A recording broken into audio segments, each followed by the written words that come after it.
नमस्कार दर्शकों, आज हम फिर से पहुंचे हैं सतलोक आश्रम उर्दन बैतूल में। जैसा कि आपको बताया गया था कि 26, 27 और 28 नवंबर को संत रामपाल जी महाराज जी के सानिध्य में दिव्य धर्म यज्ञ दिवस का आयोजन किया जाना है और आज उसका पहला दिन है। और आप यहां पर देख सकते हैं कि बहुत सारे हमको वाहन भी दिखाई दे रहे हैं, साथ में यहाँ संगत भी बहुत सारी आई हुई है, भक्तों का आना जाना लगा हुआ है। यहाँ पर हमारे साथ कुछ संगत उपस्थित हैं जो अभी भंडारा लेकर आ रहे हैं और घर जाने की तैयारी में है। हम उनसे थोड़ी सी चर्चा करते हैं, उन्हें अंदर कैसा लगा। नमस्कार सर। सर क्या नाम है आपका? मैं प्रदीप दास। सर कहाँ से आए हैं आप? मैं महाराष्ट्र अकोला। सर इतने दूर से आप बैतूल आश्रम किस लिए आए? ये संत रामपाल जी महाराज जी का 3 दिवसीय जो समागम है उसके लिए मैं भंडारे के लिए आया हूँ। सर तो आप अभी भंडारा करके आए हैं, तो आपको भंडारे में कैसा लगा और जो व्यवस्था यहाँ पर रही वो आपको कैसी लगी? यहाँ की व्यवस्था बहुत अच्छी है और जो पदार्थ है खाए इसके लड्डू राम, जिलेबी राम, सब्जी राम, पूरी राम, ये भी बहुत से अच्छे हैं। यानी राम की सिवा उसमें कोई नाम ही नहीं। इधर आजू बाजू के जो जगत में भंडारा होता है तो उसमें कोई ऐसा राम का नाम नहीं रहता, लेकिन यहाँ का राम के दरबार में का ही प्रसाद यहाँ पर आया हुआ है और सतलोक से आया हुआ है, वो हमें मिला, ये हमारा भाग्य है। धन्यवाद सर। सत साहिब। दर्शकों आप यहाँ पर देख पा रहे हैं कि जो संगत है वो भी आते जा रही है और यहाँ पर कई सारी वाणियाँ संत रामपाल जी महाराज जी के फोटो के साथ लगाई गई हैं। कई सारी वाणियाँ हैं जिनसे हमको कुछ शिक्षा मिलती है और जो संगत आप देख पा रहे हैं कि आना जाना सभी भक्तों का लगा हुआ है। और हम आगे बढ़ते जाएंगे और आगे जो जगत के लोग भी यहाँ पर आए हुए हैं हम उनसे थोड़ी सी चर्चा करेंगे, उन्हें यहाँ की सुविधाएं कैसी लगी। और तो दर्शकों आप यहाँ पर भी देख सकते हैं कि यहाँ शायद भंडारे का ढेर लगा हुआ है। जो दूर दराज से लोग आते हैं उनके लिए यहाँ पर भंडारे का वितरण किया जा रहा है। हम इनसे थोड़ी चर्चा करते हैं कि अभी तक जो संगत आई हुई है उनके लिए इनकी क्या व्यवस्थाएं हैं। नमस्कार सर। नमस्कार सर, क्या नाम है आपका? मेरा नाम लालू दास है। सर हम यहाँ देख रहे हैं बहुत सारा पॉलीथीन में पैक किया हुआ है भंडारा, लड्डू राम दिखाई दे रहे हैं, तो ये आप किस लिए दे रहे हैं? क्योंकि अभी तो भंडारा हो चुका है, उसके बाद भी ये सब क्यों? ये सब घर पे जा रहे हैं तो ये रास्ते में खाते जाएंगे सभी, उसके लिए दिया जा रहा है। तो सर एक तो फ्री का यहाँ पर भंडारा कराया जा रहा है, उसके बाद भी आप ये व्यवस्थाएं करते हैं? हाँ, रास्ते में अभी फ्री का ही भंडारा है, रास्ते में जाएंगे टाइम लगेगा तो भंडारा खाते जाएंगे। जी सर, बहुत बहुत धन्यवाद। ठीक है सर। दर्शकों यहाँ पर जो संगत आ रही है, कुछ सेवादार यहाँ लगाए गए हैं, सिक्योरिटी के सेवादार भी हैं, तो इतनी भीड़ जो हो रही है किसी भी प्रकार की कोई असुविधा लोगों को ना हो उसके लिए यहाँ सेवादार लगाए गए हैं। हम उनसे पूछते हैं कि इतनी जो संगत आ रही है आप उसको किस तरीके से मैनेज कर पा रहे हैं। नमस्कार सर। सर क्या नाम है आपका? अजय दास। सर हम यहाँ देख रहे हैं कि जो संगत है क्योंकि भंडारा स्टार्ट हो चुका है तो आना जाना लगा हुआ है, तो भीड़ भी बहुत हो रही है, तो आप उनको कैसे मैनेज कर पा रहे हैं? मतलब किसी प्रकार की लोगों को असुविधा ना हो उसके लिए आप क्या क्या कर रहे हैं? परमात्मा की दया से यहाँ पे जगह जगह थोड़ी जगह आगे पीछे सेवादार लगे हुए हैं, यहाँ से जा रहे हैं भगत और उस दूसरी लाइन से आ रहे हैं वापस, तो ताकि सुचारू रूप से सेवा चलती रहे, भीड़ भड़का में ज़्यादा कोई दिक्कत ना हो। जी सर, बहुत बहुत धन्यवाद। दर्शकों आप यहाँ पर देख सकते हैं हम अभी जूता घर में आए हुए हैं और यहाँ जो संगत आ रही है वो अपने जूते चप्पल यहाँ जमा करवा रहे हैं और जो भगत लोग बैठे हुए हैं, जो सेवादार हैं, वो इनके जूते जमा करते हैं और उनको टोकन देते हैं ताकि वो जब वापस आएंगे तब उनको अपने जूते या चप्पल सही सलामत मिल सकें। हम उनसे भी थोड़ी सी जानकारी लेंगे कि अभी तक वो कितने जूते यहाँ पर जमा कर सके हैं। नमस्कार सर। हाँ नमस्कार सर, क्या नाम है आपका? कहाँ से आए हैं आप? मैं सुरेंद्र दास है, नीमच जिले से आया हूँ। सर जैसा कि 3 दिन का समागम होना है और जैसा बताया गया था कि बहुत सारी मात्रा में यहाँ पर संगत आने वाली है, तो अभी तक आप कितने जूते कलेक्ट कर चुके हैं और आगे कितनी संगत और अभी आने वाली है आज के दिन में? अभी तक हम 50-60 हज़ार जूते अंकित कर चुके हैं और अभी और आना जाना चल रहा है और अभी 2-3 दिनों में और भी अधिक से अधिक आएंगे और बहुत सारे जूते तो अपने गाड़ियों में रख के आते हैं, बहुत सारे क्या है, तो फिर भी इतनी समागम अच्छा चल रहा है, परमात्मा की दया। मतलब आपको किसी प्रकार की कोई दिक्कत नहीं हो रही है? कोई प्रकार की दिक्कत नहीं हो रही है और सभी व्यवस्थित चल रहा है। जी सर, बहुत बहुत धन्यवाद। यहाँ पर आप देख सकते हैं कि साथ में कई सारे जो संत रामपाल जी महाराज जी के उद्देश्य हैं उनको भी यहाँ बैनर में लगाया गया है। जैसे संत रामपाल जी महाराज जी का एक ही सपना बताया हुआ है कि दहेज मुक्त हो भारत अपना और नशा मुक्त हो भारत अपना, भ्रष्टाचार मुक्त हो भारत अपना। तो दर्शकों यहाँ पर आप देख पा रहे हैं बहुत सारे लोग अलग अलग जगह पर ग्रुप बनाकर बैठे हुए हैं और यहाँ किसी ग्रंथ को खोलकर ये बैठे हुए हैं, कोई डिस्कशन चल रहा है। हम इनसे थोड़ी चर्चा करेंगे ये क्या बता रहे हैं यहाँ पर। नमस्कार सर। जी सच साहब। सर क्या नाम है आपका? हमारा नाम विजय दास है। सर आप आप ये पुस्तक खोल कर रखें, ये कौन सी बुक है और इनको आप क्या बताना चाह रहे हैं? ये गीता जी है। ये समझ रहे हैं कि व्रत करने से क्या भगवान मिलता है, तो इनको हमने ये खोल करके गीता में बताया अध्याय नंबर 6 के 16 में कि हे अर्जुन, यह योग ना तो बहुत खाने वाले को और ना बिल्कुल ना खाने वाले को तथा ना बहुत सहन करने वाले को और ना सदा जागने वाले को सिद्ध होता है। तो आपका मानना है कि व्रत करने से हमारी मुक्ति नहीं हो सकती? नहीं, व्रत करने से परमात्मा नहीं मिलते। लेकिन हमें तो बताया जाता है 11 का व्रत करना है या करवा चौथ का व्रत होता है जिससे पति की उम्र बढ़ती है, या कई सारे व्रत हमको बताए जाते हैं, तो उनसे कोई लाभ नहीं है क्या? नहीं, उससे कोई लाभ नहीं है। ये शास्त्र विरुद्ध साधना है, कहीं नहीं बताया।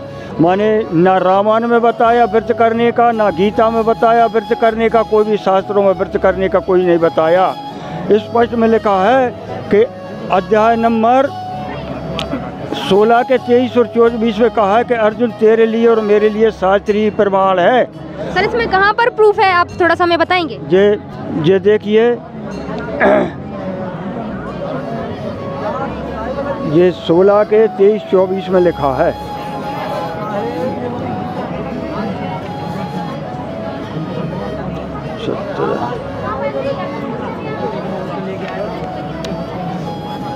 ये देखिए, ये हे अर्जुन, इसी पेज पे यही है। जो पुरुष शास्त्र विधि को त्याग करके अपनी इच्छा से मनमाना आचरण करते हैं, वह ना सिद्धि को प्राप्त होते हैं, ना परम गति को प्राप्त होते हैं, ना सुख को प्राप्त होते हैं।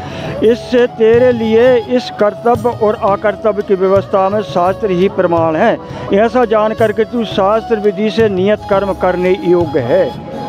तो जब शास्त्र कह रहे हैं कि व्रत ना करो, तीर्थ ना करो, यज्ञ ना करो, नहीं कली कर्म न भवते विवेकु राम नाम अवलंबन एकु, माने स्पष्ट में दिया है, नहीं कली कर्म न भगत विवेकु, माने अपने लिए न कोई कर्म करना है। अरण्य कांड के एक श्लोक में इसके लिए बिल्कुल काट दिया है, बहु कर्म धर्म अधर्म। बहु कर्म किसको कहा जाता है? जो फूल बील पत्री के द्वारा जो मूर्ति के ऊपर चढ़ाया जाता है उसको बहु कर्म पूजा कहा गया है। तो रामायण क्या कहती है कि बहु कर्म धर्म अधर्म प्रमदा, ये प्रमाद को देने वाला है, शोक प्रद, सुख को देने वाला नहीं, ये शोक प्रद है। सब त्यागे हो विश्वास कर दास तुलसी, श्री राम पद अनुरागे हो। इस कारण कहा है कि कलयुग माने सिर्फ नाम ही आधार है। कलयुग में तो परमात्मा का नाम जाप किया जाता है, उसी से होता है। जैसे नौदा भक्ति में बताया है, प्रथम भगत संतन कर संगा, दूसरे रत्न में कथा प्रसंगा, माने प्रथम भगत का संतों का संग करो, उससे तुम्हारे लिए ज्ञान प्राप्त होगा। और दूसरा रत्नम कथा प्रसंगा, मेरे प्रसंगों को सुनने का आप में रुचि बने। गुरुपद पंकज सेवा तीसरी भगत अमान, जब ज्ञान तुम्हारे समझ में आ जाए तो गुरु बना लो आप, और गुरु बना करके उनसे मंत्र ले लो, तो उनके चरणों की फिर सेवा करो, गुरु के चरणों की। गुरुपद पंकज सेवा तीसरी भगत अमान, चौथी भगत इमम गुणगण करे कपट तजगान। मेरे गुणों का चौथी भक्ति कहती है कि मेरे गुणों का गान करो कपट छोड़ करके श्रद्धा पूर्वक। अब माने मंत्र जाप जब दृढ़ विश्वासा पंचम भजन, माने जो गुरु जो मंत्र बताते हैं उसके लिए विश्वास मान करके दृढ़ता से जाप करो। और वो कौन सा? पंचम भजन, पांचवा भजन। पांचवा भजन कौन सा है?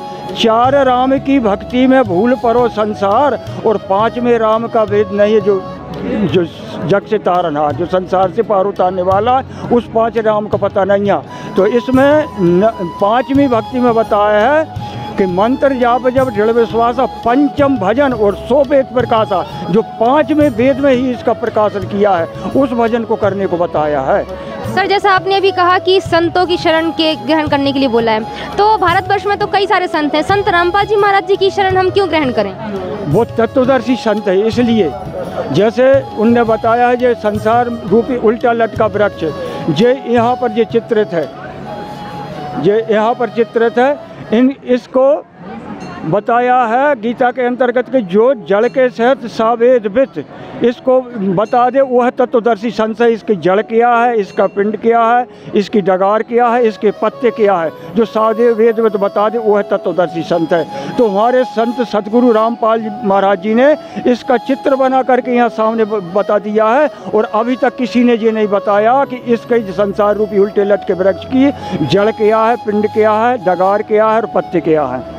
अभी तक ये ऐसा पहली बार है कि हमारे लिए देखने में मिला है। सर बहुत बहुत धन्यवाद जी सच्चा है। तो यहाँ पर आप देख सकते हैं कि बहुत सारी भीड़ आने जाने वाले लोगों की लगी हुई है। और यहाँ कुछ जगत के लोग जो संत रामपाल जी महाराज जी से उपदेशी नहीं है, वो भी यहाँ पर आए हुए हैं भंडारे में। हम उनसे थोड़ी सी चर्चा करेंगे कि उन्हें यहाँ पर आकर कैसा लगा। नमस्कार मैम। नमस्कार मैम, क्या नाम है आपका? मेरा नाम ईश्वरी देवी सोनी है। मैम, हम आपसे जानना चाहेंगे कि यहाँ जो संत रामपाल जी महाराज जी के सानिध्य में भंडारा चल रहा है, तो आप यहाँ पर आए हुए हैं, आपको यहाँ कैसा लगा? जो भंडारा था वो कैसा लगा? यहाँ जो माहौल था, व्यवस्थाएं थी, वो आपको कैसी लगी? थोड़ा हमारे दर्शकों को बताइए। यहाँ पे मुझे आकर बहुत अच्छा लगता है। मैं हमेशा आती हूँ, जब भी आती हूँ तो मुझे हमेशा बहुत अच्छा लगता है। और जैसे बाकी जितने भी भंडारे वगैरह होते हैं, लंगर वगैरह होते हैं, उनसे ये वाला बहुत ही अलग है। क्योंकि यहाँ पे नहीं क्या, खाने के लिए जितना चाहो उतना मिलता है और खाने में स्वाद भी बहुत अच्छा लगता है। जितना बोलो उतना मिलेगा, जो बोलोगे वो मिलेगा। जैसे बूढ़ों के लिए दलिया वगैरह भी यहाँ पे बहुत सारा मिलता है, तो बहुत अच्छा लगता है मुझे यहाँ पे आके। मतलब आपको यहाँ और वहाँ बहुत डिफरेंस नज़र आया? हाँ, बहुत है, बहुत डिफरेंस। तो मतलब आपको यहाँ आकर बहुत अच्छा लगता है? हाँ जी, बहुत अच्छा लगता है यहाँ पर। ठीक है जी, बहुत बहुत धन्यवाद। Thank you. इस वक्त हम मौजूद हैं दरबार साहिब में। और जैसा कल हमने आपको बताया था कि चूँकि 3 दिन अखंड पाठ का यहाँ पर वाणी पढ़ी जानी है संत गरीबदास जी महाराज जी की। और यहाँ आप देख पा रहे हैं कि कल जो डेकोरेशन चल रही थी अभी पूरी तरीके से कंप्लीट हो चुकी है।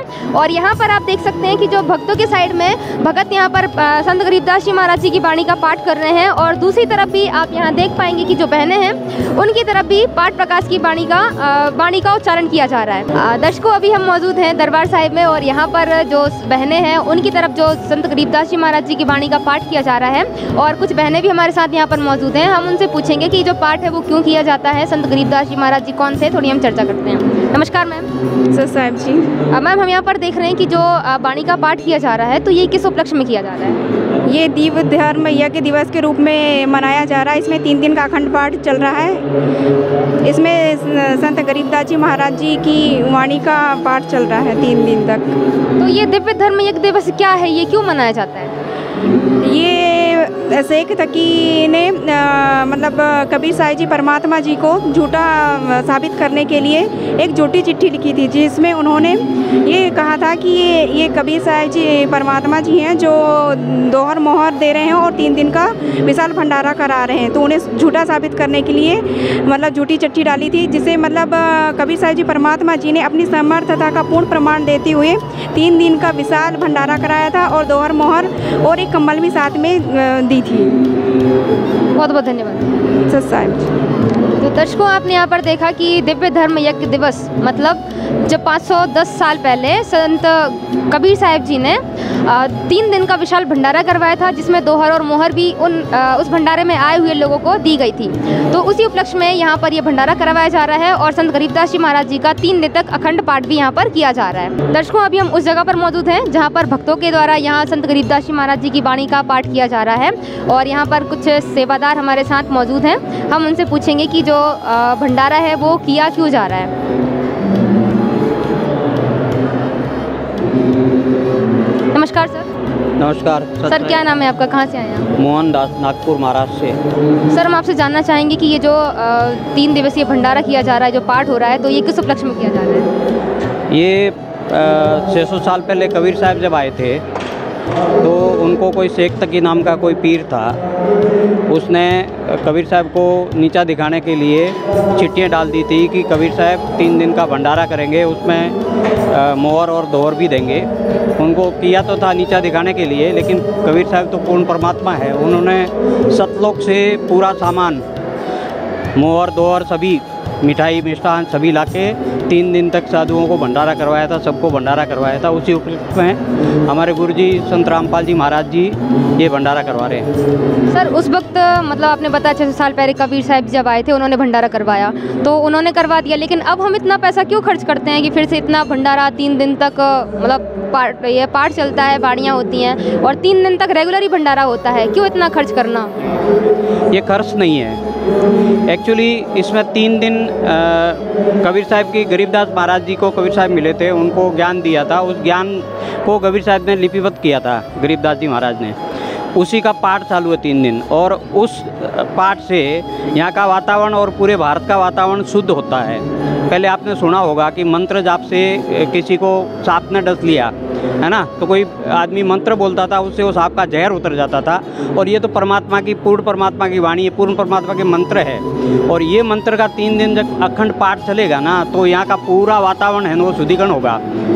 सतलोक तक की इसकी ये जाती है, रेंज जाती है। इससे पूरा वातावरण शुद्धिकरण होगा, सबके मन में द्वेष भाव मिटेगा, सब इंसान भाईचारे में रहेंगे। और हमारे गुरु जी का, रामपाल जी महाराज जी का उद्देश्य यही है कि सभी पूरे संसार में जितने भी मानव समाज है सभी भाईचारे से रहे। कोई मजहब अलग नहीं है, सबका परमात्मा एक है। सभी बोलते हैं सबका मालिक एक, लेकिन है कौन, वो हमारे रामपाल जी महाराज ने आके बताया है।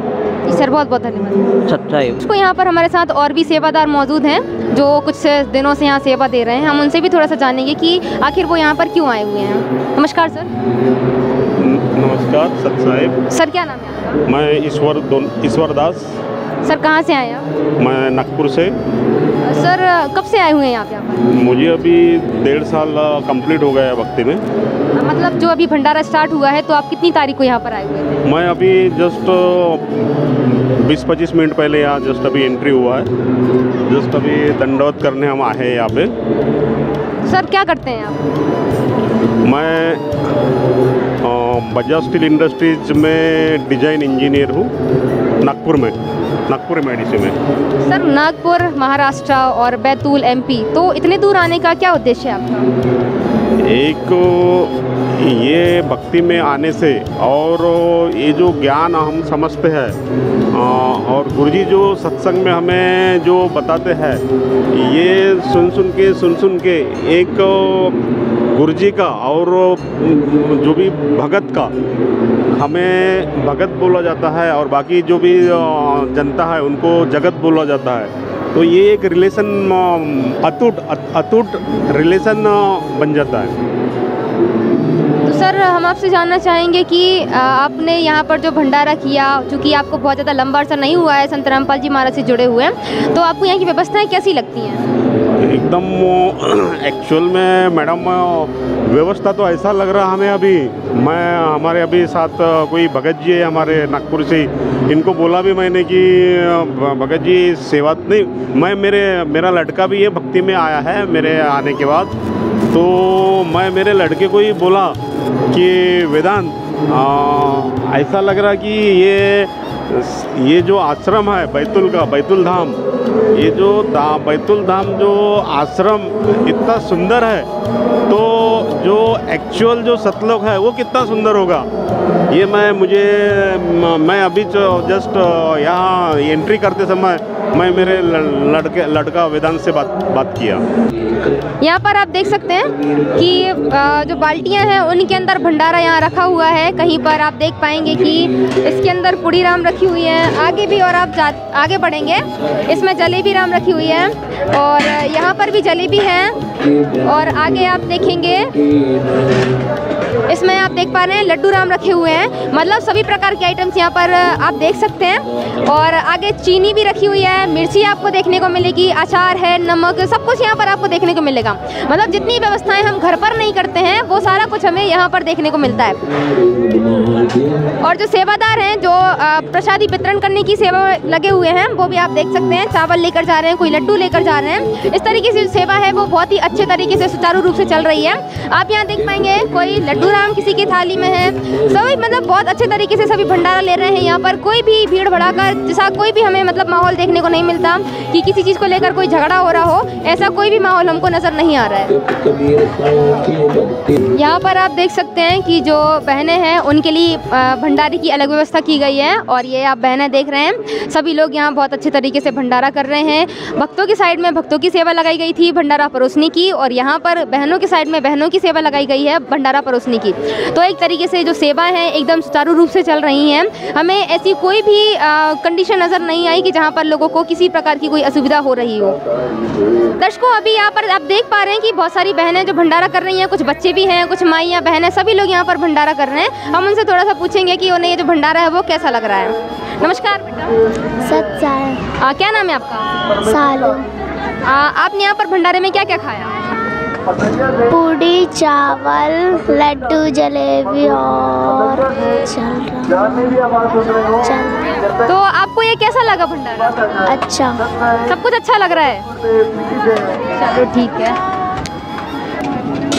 भंडारगढ़ से जब हम आगे की तरफ बढ़ रहे हैं तो हम यहाँ पर देख पा रहे हैं, क्योंकि भंडारा भी बहुत ज़्यादा मात्रा में बन रहा है। यहाँ आप देख सकते हैं बर्तनों का भी यहाँ बहुत ज़्यादा ढेर लगा हुआ है और कुछ सेवादार हैं जो बर्तनों की सफाई कर रहे हैं। हम उनसे पूछेंगे कि क्या वो इसी तरीके से सेवाओं में निरंतर लगे रहते हैं। नमस्कार सर। सर क्या नाम है आपका? संदीप दास। सर आप ये क्या कर रहे हैं यहाँ पर, मतलब बर्तनों की सफाई?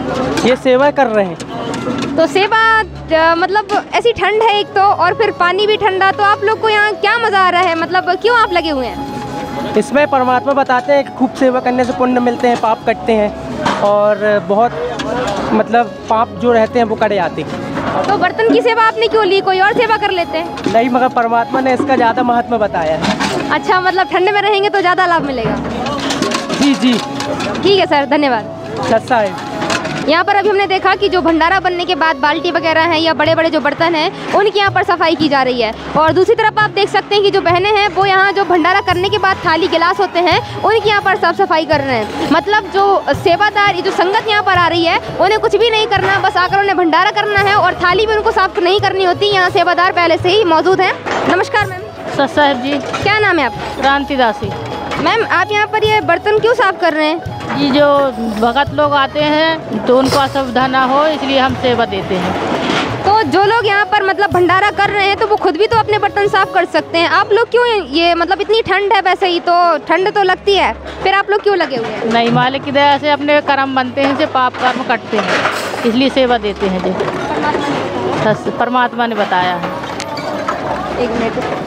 दर्शकों, आपने देखा यहाँ पर बड़े बड़े बर्तनों की सफाई की जा रही थी। इस तरफ आप देख सकते हैं कि जो माइयाँ हैं वो जो थाली गिलास हैं उनकी सफाई कर रहे हैं। तो कुछ जो माइयाँ हैं हम उनसे थोड़ी सी चर्चा करते हैं कि वो लोग आखिर क्यों बर्तनों की सफाई कर रहे हैं। जो लोग आ रहे हैं वो खुद भी साफ कर सकते हैं। नमस्कार मैम। नमस्कार। क्या नाम है आपका? नेहा दासी, जबलपुर से। मैम हम यहाँ देख रहे हैं कि जो थाली गिलास हैं वो सभी आप लोग इनकी साफ सफाई कर रहे हैं। तो जो संगत आ रही है खुद भंडारा कर रहे हैं तो वो लोग खुद भी तो अपने बर्तन साफ कर सकते हैं, आप लोग क्यों कर रहे हैं? नहीं, वो जो संगत आती है वो भंडारा करती है, उनकी भंडारे के बाद हम लोग थालियाँ जमा करवा लेते हैं और उनको आने में, मतलब यहाँ भंडारा करने में कोई असुविधा ना हो, इसका पूरा ख्याल रखा जाता है। अभी हम पंडाल के अंदर आ चुके हैं। बाहर से हमने आपको सारा माहौल दिखाया, किस प्रकार से जो संगत है उनका आना जाना लगा हुआ है। और अंदर भी आप देख सकते हैं कि बहुत ज़्यादा मात्रा में यहाँ पर भीड़ लगी हुई है और यहाँ एक लाइन लगी हुई है। तो उनसे थोड़ा सा हम पूछते हैं कि ये लाइन किस लिए लगाई गई है और उन्होंने क्या व्यवस्था है संगत के लिए की हुई है। यहाँ पर जो लाइन लगाई गई है और आप देख पा रहे हैं कि बहुत सारी संगत यहाँ लाइन में खड़ी है। हम उनसे पूछते हैं कि लाइन किस लिए लगाई जा रही है। नमस्कार सर। सर ये लाइन किस लिए लगी हुई है? आप मतलब इतने सारे लोग यहाँ पर देखने को मिल रहे हैं, क्यों खड़े हैं? ये मोबाइल चार्ज हो रहा है यहाँ पर। चार्ज हो रहा है, तो कितने पैसे देने होते हैं आपको चार्ज? फ्री सेवा, कोई कुछ नहीं लगता है। अच्छा, ये फ्री सर्विस है जी सर। तो दर्शकों, आप यहाँ पर देख रहे हैं कि जो यहाँ चार्जिंग का भी पूरी व्यवस्था की गई है। जैसे आप यहाँ देख सकते हैं मोबाइल चार्जिंग स्थल भक्तों के लिए, तो अंदर भी पूरा चार्जिंग की व्यवस्था है और साथ में सभी के फ़ोन चार्ज में लगाए जाते हैं और बाद में उनको फ़ोन रिटर्न कर दिए जाते हैं। और ये सर्विस है एकदम फ्री है, यहाँ पर किसी से किसी प्रकार का कोई भी पैसा नहीं लिया जाता है। तो आप देख पा रहे हैं कि संत रामपाल जी महाराज जी के आश्रम में सारी सुविधाएं बहुत अच्छे तरीके से उपलब्ध कराई जा रही हैं। कोई भी पैसा उन लोगों से नहीं लिया जाता है, सारी सुविधाएं एकदम निःशुल्क हैं।